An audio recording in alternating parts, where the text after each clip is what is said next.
أعوذ بالله من الشيطان الرجيم. بسم الله الرحمن الرحيم. ادع إلى سبيل ربك بالحكمة والموعظة الحسنة وجادلهم بالتي هي أحسن إن ربك هو أعلم بمن ضل عن سبيله وهو أعلم بالمهتدين. بلا اپنے رب کی راہ پر پکی باتیں سمجھا کر اور نصیحت سنا کر بھلی طرح اور الزام دے ان کو جس طرح بہتر ہو. تیرا رب ہی بہتر جانتا ہے ان کو جو بھول گیا اس کی راہ سے، اور وہی بہتر جانتا ہے ان کو جو راہ پر ہے. وَإِنْ عَاقَبْتُمْ فَعَاقِبُوا بِمِثْلِ مَا عُوقِبْتُمْ بِهِ وَلَئِنْ صَبَرْتُمْ لَهُوَ خَيْرٌ لِلصَّابِرِينَ. اور اگر بدلہ لو تو بدلہ لو اسی قدر جس قدر کے تم کو تکلیف پہنچائی جائے، اور اگر صبر کرو تو یہ بہتر ہے صبر کرنے والوں کو. وَاصْبِرْ وَمَا صَبْرُكَ إِلَّا بِاللَّهِ وَلَا تَحْزَنْ عَلَيْهِمْ وَلَا تَكُ فِي ضَيْقٍ مِّمَّا يَمْكُرُونَ. اور تو صبر کر اور تجھ سے صبر ہو سکے اللہ ہی کی مدد سے، اور نہ ان پر غم کھا اور تنگ مت ہو ان کے فریب سے. ان اللہ مع الذین اتقوا والذین هم محسنون.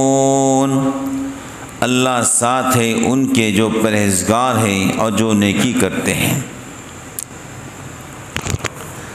قرآن کریم کی چند آیات کی تلاوت کی گئی. اس آیت میں دعوت و تبلیغ کا مکمل نصاب بیان کیا گیا ہے، اس کے اصول اور آداب کی پوری تفصیل چند کلمات میں بتلائی گئی ہے. تفسیر قرطبی میں ہے کہ حضرت حرام ابن حیان رحمۃ اللہ علیہ کی موت کا وقت آیا تو عزیزوں نے درخواست کی ہمیں کچھ وصیت فرمائیے. تو فرمایا وصیت تو لوگ مرتے وقت میں مال کی کرتے ہیں، وہ میرے پاس ہے نہیں، لیکن میں تم کو اللہ کی آیات خصوصاً سورہ نحل کی آخری آیاتوں کی وصیت کرتا ہوں کہ اس پر مضبوطی سے قائم رہو. وہ آیات یہی ہے جو اوپر مذکور ہوئی. دعوت کے لفظی معنی بلانے کے ہیں. انبیاء علیہم السلام کا پہلا فرض منصبی لوگوں کو اللہ کی طرف بلانا. دنیا کے اندر جتنے بھی انبیاء علیہم السلام تشریف لائے سب کا ایک ہی کام تھا، قولوا لا الہ الا اللہ تفلحوا. اے لوگوں پہلا کلمہ پڑھ لو کامیاب ہو جائیں گے. انبیاء علیہم السلام کن قوموں کے اندر آئے؟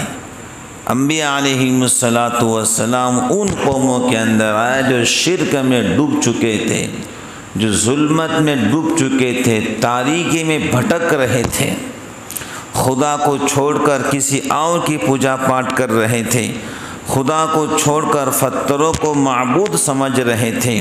لوگ کم تھے، دیوی دیوتاؤں کی تعداد ان سے زیادہ تھی. بات سمجھ گئے؟ تو اللہ تعالیٰ نے نبیوں کو بھیجا. حضرت رسول اللہ صلی اللہ علیہ وسلم کو جس معاشرے کے اندر اللہ نے رسول بنا کر بھیجا، ذرا اس معاشرے کی تاریخ اٹھا کر دیکھو، آپ کو کعبۃ اللہ کے اندر 360 پتھر کے بت نظر آئیں گے. یہ تو کعبۃ اللہ کا حال تھا. اندر کا حال بتا رہا ہوں.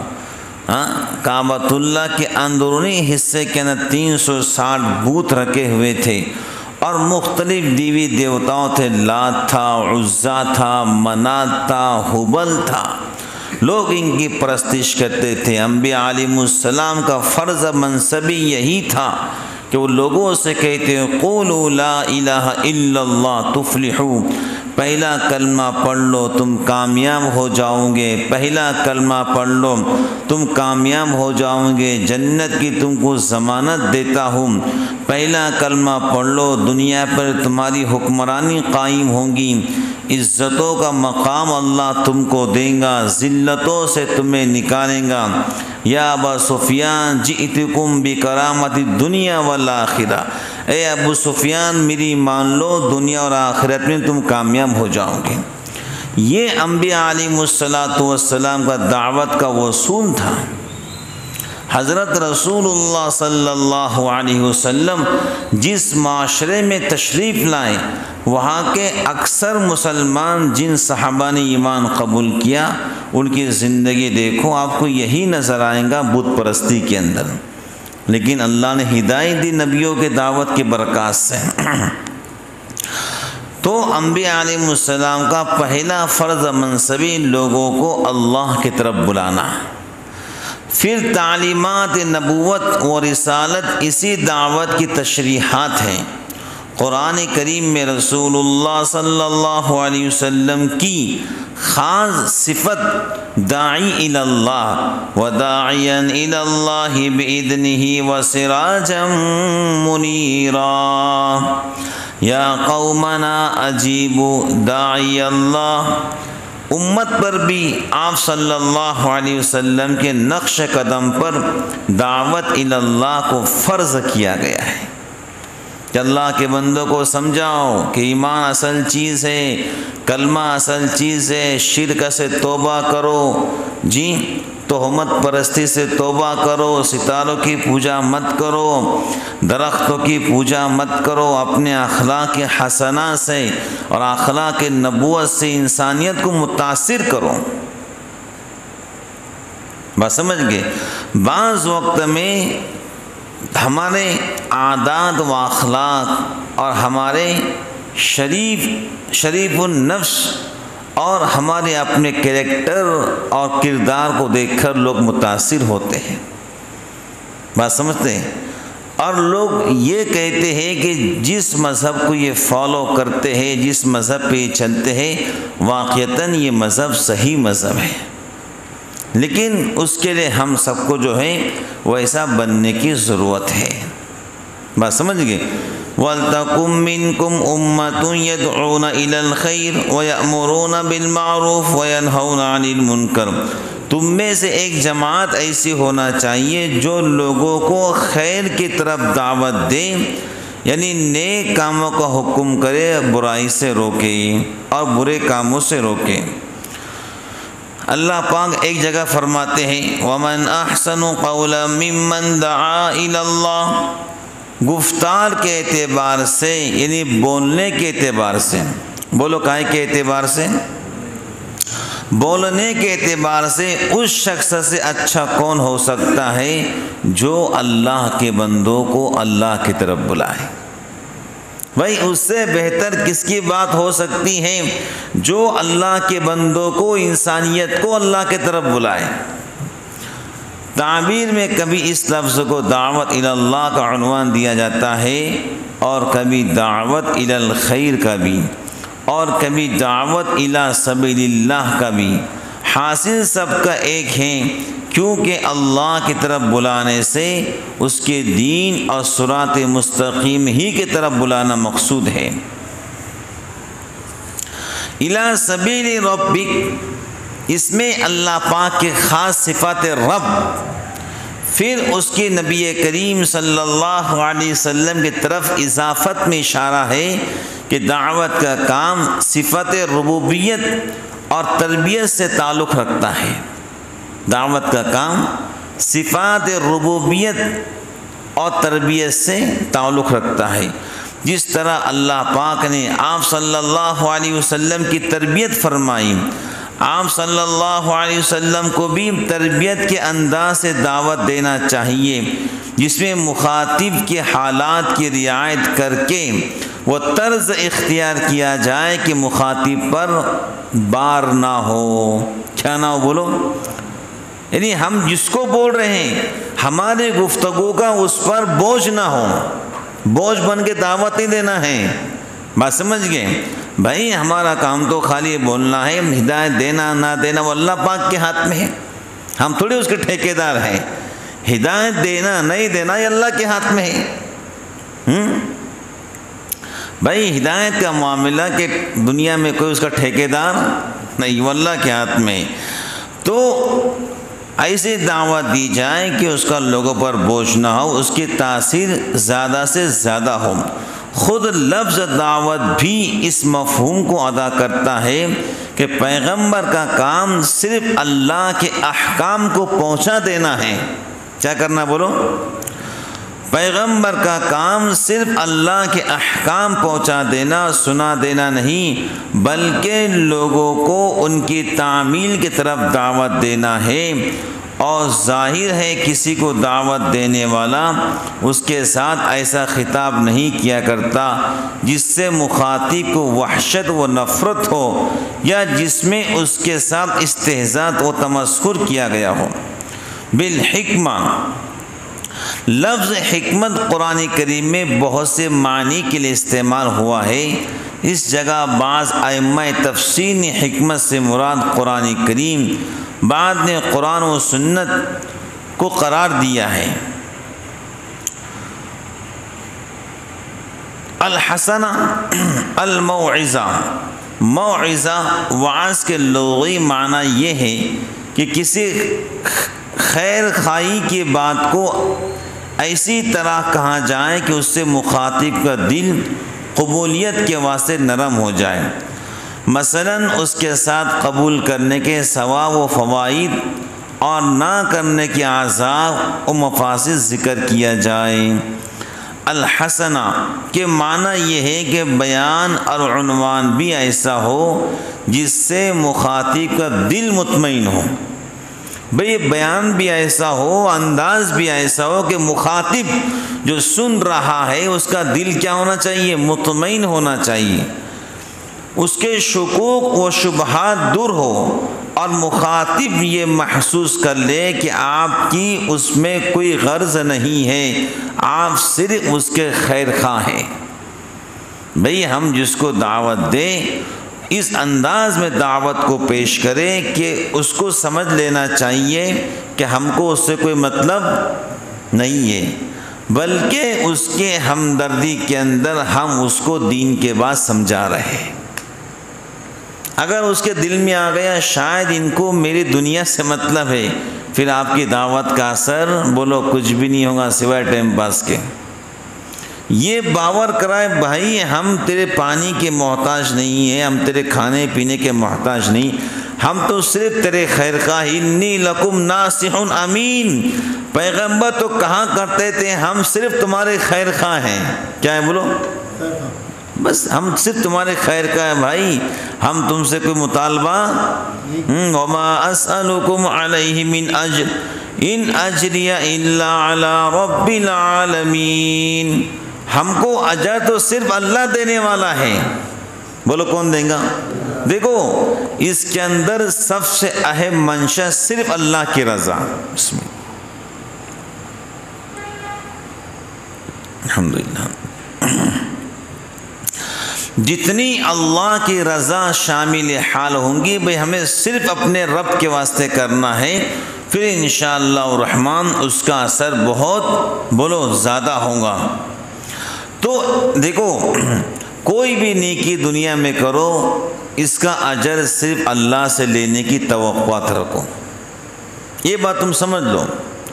اگر آپ کسی کو کھانا کھلاتے ہیں تو اس کی اجر صرف اللہ سے لینے کی امید رکھو. اگر آپ اللہ سے لینے کی امید رکھیں گے تو انشاءاللہ اللہ جنت کے نعمتیں آپ کو کھلائیں گے. ہر نیکی کے اندر کوئی بھی نیکی ہو توقعات مخلوق سے مت خالق سے رکھو، پھر دیکھو انشاءاللہ الرحمن کتنی تاثیر پیدا ہوتی ہے. موعظہ کے لفظ سے خیر خواہی کی بات مؤثر انداز میں کہنا تو واضح ہو گیا، مگر خیر خواہی کے بعد بعض اوقات دل خراش عنوان سے یا اس طرح بھی کہی جاتی ہے جس سے مخاطب اپنی اہانت محسوس کرے۔ روح المعانی اس طریقے کو چھوڑنے کے لیے لفظ حسنہ کا اضافہ کیا گیا۔ وَجَادِلْهُمْ بِالَّتِي هِيَ أَحْسَنُ، لفظ جادل مجادلہ سے مشتق ہے، اس جگہ مجادلہ سے مراد بحث و مناظرہ ہے۔ بالتی ہی احسن سے مراد یہ ہے اگر دعوت میں کہیں بحث و مناظرہ کی ضرورت پیش آئے تو بحث و مناظرہ بھی اچھے انداز میں کرنا چاہیے۔ بھائی مشرکین نے تو نبیوں سے کہا نا، کتنی بحث کی، کتنا مباحثہ کیا، تو اگر ہم سے کوئی سوال کرتا ہے تو ہمیں جلال میں آنے کی ضرورت، بولو نا بھائی، اچھے انداز میں دین کو پیش کرو، جلال میں آنے کی ضرورت بولو نہیں ہے۔ اگر ہم جلال کے اندر آ گئے تو سمجھ لو ہم مخلص، ہم اپنے نفس کے واسطے کر رہے۔ پھر حضرت علی نے جنگ میں ایک دشمن کو یوں تلوار کھوسنا چاہی اس کے سینے کے اندر، اسے تھوک دیا، آپ نے فوراً چھوڑ دیا۔ دشمن نے کہا رے کیا بات ہوئی، تم تو مجھ پر قابو پا چکے تھے اور نیزہ تلوار میرے حلق میں اتارنے ہی والے تھے، آپ نے میں تھوک دیا، آپ کو تو مزید غصہ آنا چاہیے تھا، آپ نے چھوڑ دیا۔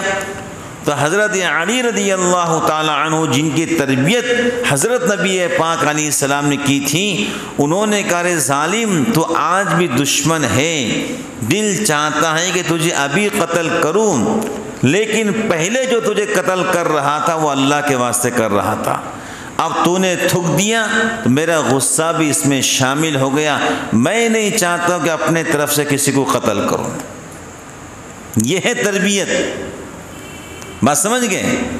تو اگر کوئی ہم سے کوئی سوال کرے تو اس کو اچھے طریقے سے انتہائی اچھے انداز میں جواب دینا چاہیے۔ بعض وقت اچھے انداز میں جواب دینا اس کے ہدایت کا ذریعہ ہوتا ہے۔ بولو کیا ہوتا ہے؟ میں نے جمعہ کے اندر آپ کو ایک واقعہ سنایا تھا، واقعہ تو نہیں سناؤں گا، اشارہ کروں گا کہ نبی نے دین کی دعوت دی تھی کس کو؟ رکانہ کو۔ رکانہ نے کیا کہا تھا یاد ہے نا؟ کشتی کھیلو۔ نبی کشتی کے میدان میں اتر گئے ہیں، بولے اترے کہ نہیں اترے ہیں؟ آج اگر مجھ سے کوئی کہے چلو کشتی کھولو امام صاحب، میں تو اپنے آپ کیا سمجھوں گا؟ توہین سمجھوں گا، میری توہین کر رہا ہے کر کے۔ یہ تو ہمارا مزاج ہے، ہم سب اپنے کو بڑا سمجھتے ہیں، ہم بہت بڑے ہیں۔ نہیں، ہم کچھ بھی نہیں ہے، صرف اللہ کے ذات بڑی ہے۔ ارے بھائی اگر ابھی پیٹ دکھنا شروع ہو جائے نا تو بھاگتے پھریں گے ہم، یہ تو ہمارا حال ہے۔ بھائی بتاؤ دنیا میں اگر کسی کو پیٹ میں درد ہو برداشت کرتا ہے کیوں؟ سر میں درد برداشت کرتا ہے، ہاتھ میں درد، یہ تو ہماری پوزیشن ہے، میری ہو کہ آپ کی ہو، ہم درد برداشت، تو ہم کیسے بڑے ہو سکتے ہیں؟ کچھ بھی نہیں ہے، صرف اللہ کے ذات بڑی ہے۔ نبی رکانہ کے خاطر کشتی کے اکھاڑے میں اتر گئے ہیں، بولے اترے کہ نہیں اترے ہیں؟ میں نے تفصیلاً واقعہ کو سنایا تھا جمعہ کے میدان۔ وہی کشتی کا اکھاڑا رکانہ کے لیے کیا بنا ہے؟ ہدایت کا ذریعہ بنا ہے، وہ رکانہ سے حضرت رکانہ بن گئے ہیں۔ بات سمجھ گئے نا؟ اگر ہم سے کوئی ہندو ہم سے دین کے بارے میں سوال کرے تو کچھ تو ہم کو معلومات ہونا، اچھے انداز میں جواب دینا۔ بولو کیسے دینا؟ ہاں، بعض وقت میں صاف صاف بولنے سے کیا ہوتا ہے، سامنے والے بندے کو ہدایت مل جاتی ہے۔ وَلَا تُجَادِلُوا أَهْلَ الْكِتَابِ إِلَّا بِالَّتِي هِيَ أَحْسَنُ، اور دوسری آیت میں حضرت موسیٰ و ہارون علیہ السلام کو قُولَا لَهُ قَوْلًا لَّيِّنًا کی ہدایت دے کر یہ بھی بتلا دیا۔ دیکھو اللہ نبیوں سے کہہ رہے ہیں کہ تم فرعون کے پاس جا رہے ہیں، جی اللہ وہ سرکش ہیں، وہ ہمارا نافرمان ہے، باغی طاغی ہیں، قولا لہو قولا لینا، او میرے پیغمبر موسیٰ ہارون بات کو سنو، اس سے تم نرمی سے پیش آنا۔ حالانکہ فرعون کون ہے بولو؟ فرعون وہ شخص ہے دنیا کا سب سے بکواس بیک ورلڈ، جس نے اس دھرتی پر سب سے پہلے خدا ہونے کا دعویٰ کیا ہے۔ آپ تو کئی لوگ کر رہے ہیں، لیکن شروعات تو اس نے کی تھی۔ یہ دنیا کا سب سے بکواس بیک ورلڈ انسان تھا جس نے اس روئی زمین پر سب سے پہلے کہا تھا میں خدا ہوں، انا ربکم الاعلی، میں سب سے بڑا رب ہوں۔ بات سمجھ گئے؟ تو اللہ نبیوں سے کہہ رہے اس سے گفتگو کرنا، دین کی دعوت دینا تو کیسے بولنا؟ نرم انداز سے بات کرنا۔ اس کا مطلب یہ ہے ہم جس کو بھی دین کی دعوت دیں، نرمائی ہمارے زبان کے اندر ہو۔ دیکھو جہاں پر تلوار کام نہیں کرتی وہاں پر آپ کے اخلاق اور نرم زبان بولو کام کر جاتی ہے۔ نرم زبان کو رکھو۔ زبان میں اللہ نے ہڈی کیوں نہیں رکھی ہے؟ ہڈی میں سختائی ہوتی ہے اور گوشت میں نرمائی ہوتی ہے۔ جتنی تم زبان کو نرم رکھو گے اتنا آپ کی بات کا اثر ہوگا۔ بات سمجھ گئے؟ دعوت کے اصول و آداب آیت مذکورہ میں دعوت کے لیے 3 چیزوں کا ذکر ہے۔ اول حکمت، دوسرے موعظہ حسنہ اور تیسرے مجادلہ باللتی ہی احسن۔ بعض حضرات مفسرین نے فرمایا یہ 3 چیزیں مخاطبین کو 3 قسموں کی بنا پر ہیں۔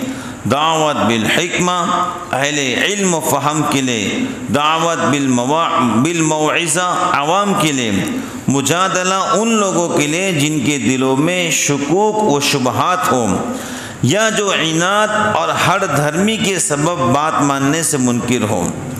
حضرت تھانوی رحمۃ اللہ علیہ نے بیان قرآن میں فرمایا ان 3 چیزوں کے مخاطب الگ الگ 3 قسم کے لوگ ہیں۔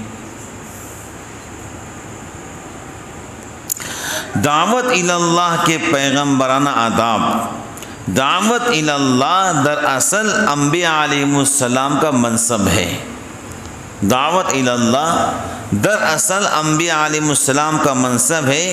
امت کے علماء اس منصب کو ان کا نائب ہونے کی حیثیت سے استعمال کر سکتے ہیں۔